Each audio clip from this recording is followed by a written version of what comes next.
Apple ne s'arrête plus niveau innovation, ou du moins c'est ce qu'ils essayent de nous faire croire. Une nouvelle fuite relayée par Mac Rumors annonce du très lourd concernant les iPhone 17 Pro et 17 Pro Max. Et franchement, si tout ça se confirme, ça pourrait faire trembler la concurrence face à Google et Samsung et j'en passe, ou peut-être pas.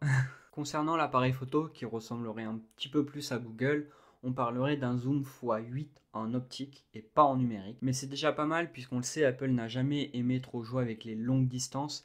Et quand on voit que le 16 Pro Max il s'arrêtait juste à du x5, pourquoi pas. Mais là il préparerait un système de lentilles mobile qui permettrait de changer la lentille mécaniquement, un petit peu comme si on avait un vrai appareil photo entre les mains. C'est ambitieux, voire peut-être un peu risqué, et en général Apple prend pas trop de risques, donc c'est pas très logique. Mais là on parle d'un vrai composant mécanique intégré dans un smartphone. Après c'est pas non plus de la science-fiction, hein, on va se calmer. Il y a certains concurrents, et notamment concurrents chinois comme Xiaomi ou Oppo qui bossent déjà là-dessus depuis quelques années. Donc on le sait, hein, Apple copie ces derniers temps, ils innovent plus trop. Donc à quoi on peut s'attendre pour cet iPhone 17? Je sais pas trop, ça se trouve ça va être un iPhone 15, 16, voilà, juste une copie avec le symbole 17 devant, on verra. En parallèle de tout ça, on parle aussi d'un zoom numérique basé sur le capteur 48 mégapixels de l'iPhone 15 Pro, plutôt pas mal.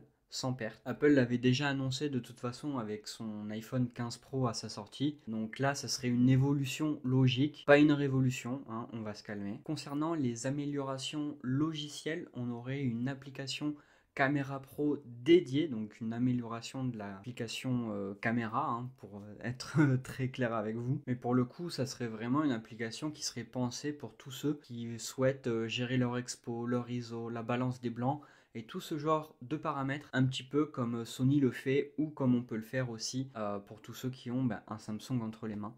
C'est directement sur l'application. Et enfin, un nouveau bouton caméra control. Alors je ne vais pas m'étaler là-dessus, hein.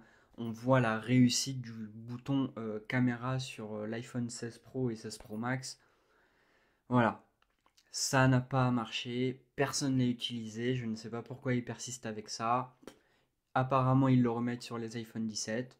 On verra ce que ça donne. Concernant le design, hein, comme je vous l'ai dit, on reste à peu près sur le même design. Mais concernant l'appareil photo, j'ai l'impression vraiment qu'ils, je sais pas, ils essayent de copier Google ou c'est bizarre. Parce que vraiment, moi, quand je regarde la disposition du nouveau module photo, j'ai vraiment l'impression de voir un Google Pixel en fait. Dites-moi ce que vous en pensez dans les commentaires. Mais bon, je pense que moi, vraiment la plus grosse nouveauté est celle que tout le monde attendait. Vous l'aurez compris, c'est une grosse blague. On parle d'une nouvelle couleur orangée. Bon, là, ce n'est pas une blague. Moi, vraiment, pour le coup, je trouve que cette couleur est vraiment magnifique. Est-ce que ça vaut le coup de sortir un nouveau modèle chaque année juste pour une couleur? Je pense pas. Surtout que Apple va sûrement augmenter le prix. Bon, on peut pas trop se plaindre puisque les 2 dernières années, Apple a diminué les prix. Mais quand même, il n'y avait pas d'évolution, donc l'un dans l'autre, c'est normal. Bref, on se retrouve en septembre pour la keynote et vérifier si tout ça est vrai, parce que pour l'instant, tout ça, ce ne sont que des rumeurs, on n'est sûr de rien, donc ça se trouve, tout ce que je vous ai dit, c'est totalement faux. Prenez soin de vous en tout cas, et on se retrouve très bientôt pour de prochaines vidéos. Et oui, mon avis sur Apple n'a toujours pas changé, et malheureusement, peut-être que je vais quitter Apple et vraiment me décider à changer et aller chez Android, Google ou Samsung. Peut-être Honor avec un Magic V3. Tout ça, ça reste à voir. Prenez soin de vous et à la prochaine. Ciao.